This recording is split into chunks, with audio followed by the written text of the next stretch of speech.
desastres e incidências com múltiplas vítimas. Você está preparado?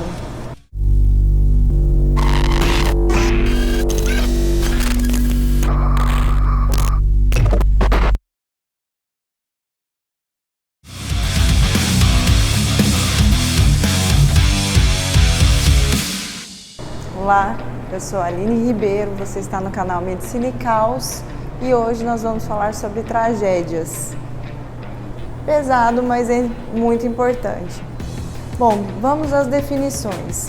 Tragédia é um incidente que pode ser de causa natural ou provocada pelo homem. Pandemias são provocadas pelo homem, segundo a classificação, fica a dica. Bom, catástrofe. Segundo a OMS, catástrofe é um evento ecológico súbito de magnitude suficiente para exaurir os recursos disponíveis, humanos ou materiais. Já o termo desastre, do grego má sorte, também é um evento de grandes proporções súbito de causa tecnológica ou natural, mas que gera impacto naquela sociedade, seja econômico, no ecossistema, ou seja, causa um impacto no desenvolvimento humano. Já o termo e expressão acidente com múltiplas vítimas se refere a um incidente com 5 ou mais vítimas. Então, se você estava aí achando que falar de múltiplas vítimas no Brasil é um pouco viagem, eu acho que não é não. Mas eu vou te dar alguns exemplos ainda assim. Você se lembra do episódio do Porto de Paranaguá? Do incêndio na Boate Kiss, do incêndio no edifício Joelma. Aqui em Mato Grosso, no meu estado, nós tivemos o desabamento de uma arquibancada durante uma feira comercial. Então são alguns exemplos aí para você. E você, se fosse no seu plantão, o que você faria? Você saberia como conduzir, como orientar a sua equipe? Quem você atenderia primeiro? É quem está gritando mais? Quem está em parada, o que você faria? Bom, se você está chegando agora, eu sou a Aline Ribeiro, nós estamos no Medicina e Caos. Nesse canal nós falaremos sobre medicina de uma forma diferente e suas diversas atuações. Mas vamos lá, falando sobre desastres e acidentes com múltiplas vítimas. São muitas variáveis, é um episódio marcante, difícil para todos os envolvidos, mas nós estaremos aqui então para esclarecer um pouco para vocês. Num incidente de desastre, existem duas grandes fases: a fase de planejamento e a fase do manejo do desastre. A fase do planejamento é o momento em que se tria, seleciona, se monta, capacita a equipe de APH, que é atendimento pré-hospitalar. Essa equipe, essas pessoas são variáveis, depende da localidade, depende do país. Por exemplo, na Espanha, nós temos mais de 2.000 homens cadastrados como bombeiros civis. Nessa fase também de planejamento que são feitas as alianças políticas, se desenvolvem os planejamentos, quem vai fazer o quê, os acordos com a indústria, quem pode ajudar de que forma, se montam os gabinetes de crise. Então, há duas palavras-chave nessa fase: prever, porque eu preciso prever quais são os pontos vulneráveis daquela comunidade, quais são os riscos a que elas estão submetidas, e organizar. Já na fase do manejo do desastre, eu subdivido em duas fases: fase de alerta e fase de resposta. Na fase de alerta, eu vou então, diante de uma ameaça detectada, acionar os mecanismos pré-estabelecidos. Por exemplo, eu vivo numa cidade que tem uma barragem próxima e o aumento das chuvas fez com que o volume hídrico aumentasse demais. E há uma iminência de ruptura, por exemplo, numa barragem. Então, eu lanço mão das ferramentas de divulgação daquele sinistro para a comunidade, eu aciono as equipes de APH, as equipes técnicas para corrigir a situação, aquele problema que está ocorrendo, e nós acionamos os acordos pré-estabelecidos. solicito material humano, solicito apoio já coordenado. A fase de resposta, que é a fase do atendimento em si, eu tenho que a atuação das equipes de APH no socorro das vítimas e no resgate. Resgate é retirar uma vítima de um local do qual ela não consegue sair por meios próprios. Bom, já a fase de resposta ao incidente, nós acionaremos a equipe, é onde a equipe vai trabalhar de fato no socorro das vítimas, no resgate. E resgate é retirar a vítima de um local do qual ela não consegue sair por meios próprios. É uma fase complexa, as equipes, o trabalho é muito, como eu já havia dito, e é uma bagunça, mas essa bagunça tem que ter gerência. Então, o que é que a gente faz? A gente divide para somar, na verdade. Como assim? Eu preciso ter pessoas chaves identificadas para a organização. Então, pelo menos, eu trabalho com 3 coordenadores. Coordenador de área, que é a personalidade identificável para organizar a equipe que vai delimitar a área, isolar a área, passar o feedback para o gabinete de crise em relação ao trânsito, vai dizer aonde eu posso montar o meu hospital de campanha ou o meu posto médico avançado, enfim. No Brasil, geralmente, os primeiros a chegarem nos incidentes, os coordenadores de área, nós temos o pessoal da segurança pública, que graças a Deus são muito bem treinados para isso. Nós temos o coordenador operacional, que é a pessoa responsável pela equipe operacional, não só de resgate. Digamos que eu tenha uma ameaça com uma bomba. Não tive vítimas ainda, não tenho que resgatar ninguém ainda, mas eu tenho que desarmar aquela bomba. São os operadores que atuarão. E o coordenador médico, responsável por liderar, orientar e auxiliar no atendimento das vítimas. Ele vai dizer se ele precisa de um posto médico avançado, se ele precisa de um hospital de campanha, trabalhando em conjunto. Então, por isso nós dizemos que a gente tem que dividir para somar. Porém, em algumas situações nós não temos a fase de alerta e já temos que ir direto para a fase de resposta. Por exemplo, no atentado terrorista, numa explosão. Então, é necessário que já tudo esteja preparado, pronto para caso isso ocorra. Então, como vocês podem observar, os trabalhos são muitos, os incidentes são variáveis e nós precisamos sempre de ajuda. Agora nós vamos conversar com o responsável pela Defesa Civil do Estado de Mato Grosso, o Tenente-Coronel do Corpo de Bombeiros, Marcelo Reveles. Nos recebe na sede da Defesa Civil e vai nos ajudar a esclarecer como é a atuação da Defesa Civil, como é a realidade desses profissionais. Como eu havia dito para vocês no vídeo anterior, nós estamos aqui na sede da Defesa Civil do Estado de Mato Grosso. Nós estamos sendo recebidos pelo Tenente-Coronel Marcelo Augusto Reveles, superintendente do órgão. Muito obrigada pelo seu tempo. Coronel, quando nós estamos falando de um desastre, no que se trata da fase de planejamento, como a Defesa Civil trabalha nesse momento? Assim, como a nossa Defesa Civil atua? Sim, primeiro eu quero parabenizar vocês pelo trabalho, é um trabalho que é essencial.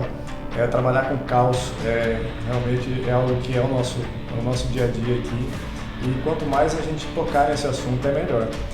Quanto mais pessoas ouvirem isso com mais frequência, aquela dinâmica de saber o que fazer na hora do sinistro, saber o que fazer para não se colocar em risco, não atrapalhar o salvamento, é muito importante. Então, a fase do planejamento é a principal, nós podemos dizer. A Defesa Civil ela trabalha desde da preparação até a reconstrução, em caso de desastres, né?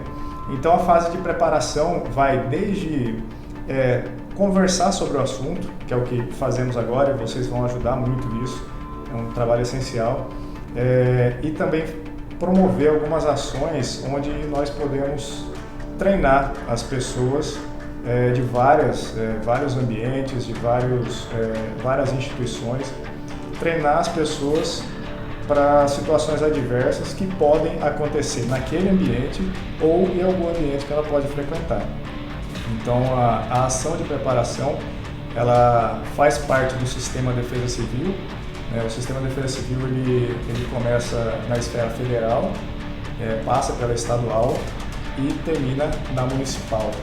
Então, o sistema de defesa civil ele é responsável pela educação. Educação para o caos, podemos dizer assim, né? Educação para um incidente adverso que pode culminar em um desastre. E o desastre, friso novamente, é onde a Defesa Civil trabalha. É interligado esse sistema de defesa, digamos, de proteção ao cidadão. Exatamente. Existe um sistema que a gente mensura, né? Aquilo que é calamidade pública e aquilo que é emergência, situação de emergência. Então, trazendo para o nosso dia a dia em Mato Grosso, nós tivemos ano passado a declaração de situação de emergência em virtude dos incêndios florestais.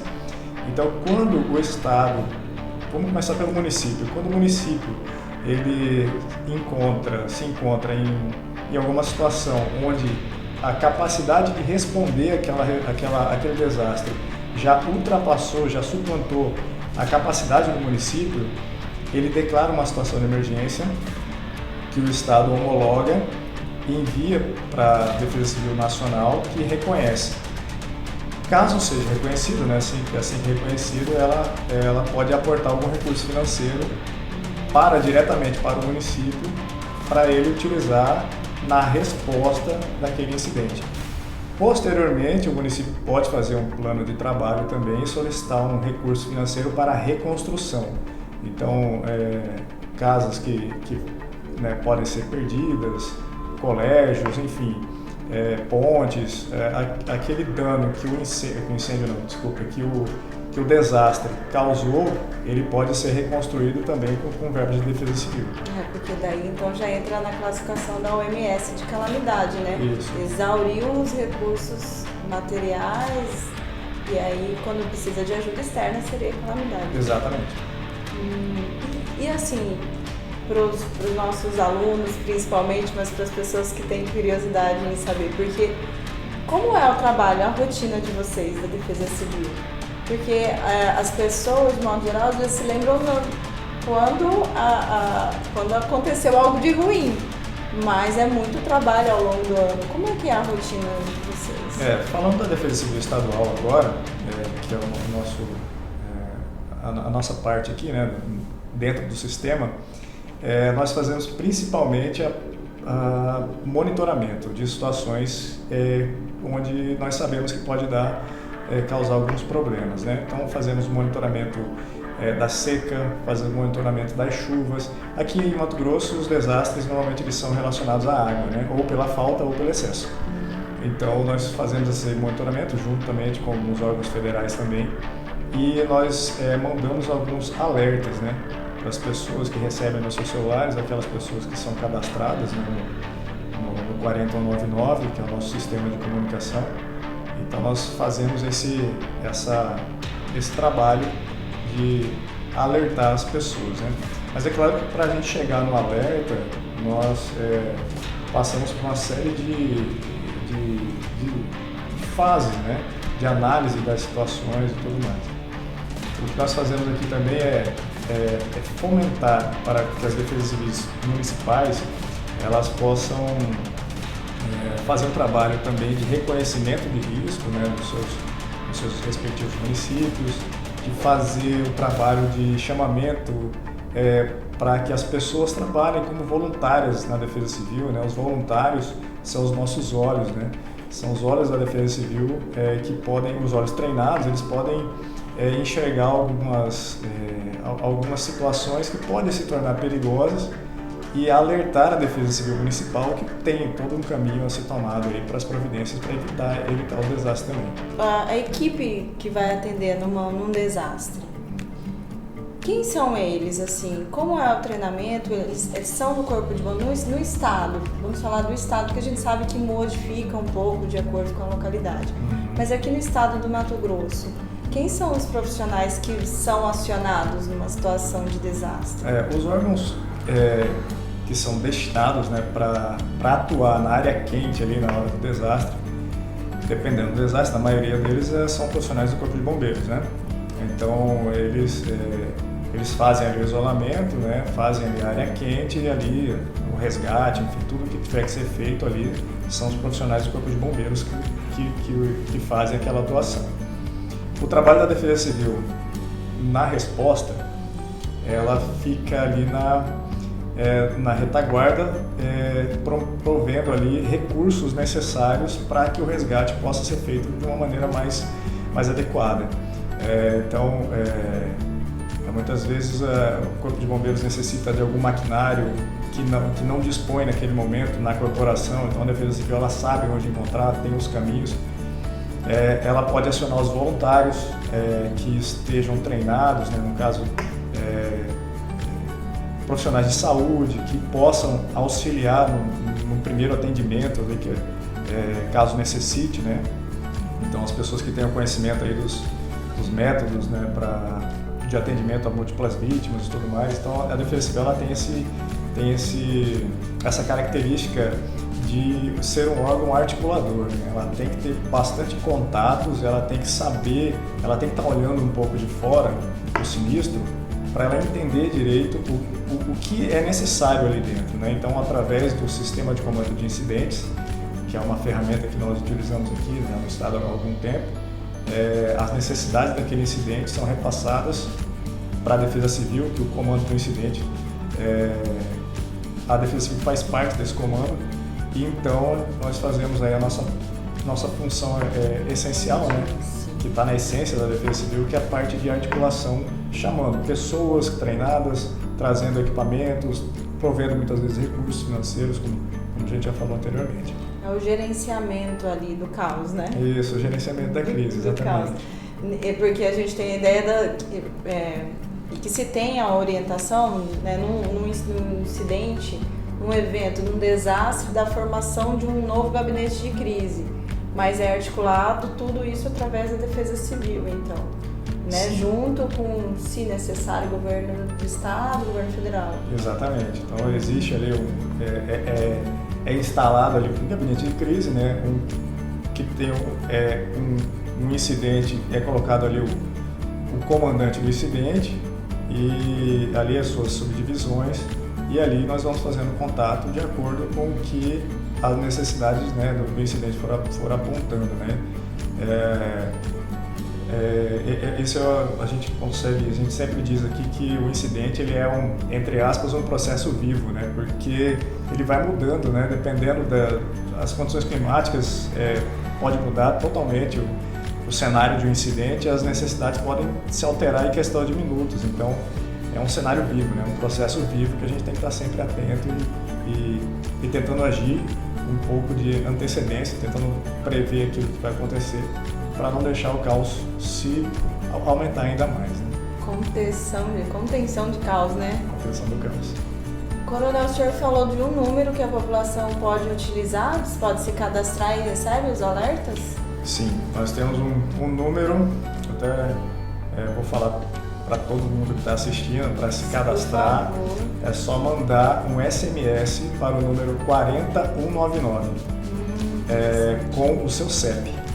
O CEP onde mora, o CEP onde trabalha, e a partir desse momento nós vamos receber aqui, e esse número vai estar no nosso banco de dados, e todo alerta que for destinado para aquele CEP, para aquela região onde o CEP, né, é cadastrado, faz parte, essa pessoa vai receber um SMS. Interessante. Eu entrei no site, defesacivil.mt.gov.br, né? Tem a aba ali, seja um voluntário, eu já me cadastrei, Coronel. Que bom. Conte comigo. Que bom, contamos com vocês, contamos com todas as pessoas que estão assistindo também, com toda a comunidade médica, enfim, todo o pessoal da saúde. É muito importante para nós que a gente possa contar com todos vocês também. E, por favor, tornem-se voluntários, sejam nossos olhos também e conte conosco. Tamo junto, Coronel. Muito obrigada pela sua atenção, viu? Eu que agradeço. Olá, eu sou a Aline Ribeiro, você está no Medicina e Caos, um canal que é feito para falar sobre medicina de uma forma diferente. Esse foi mais um episódio sobre múltiplas vítimas. Então se inscreva no canal, ative os sininhos para as notificações e curte!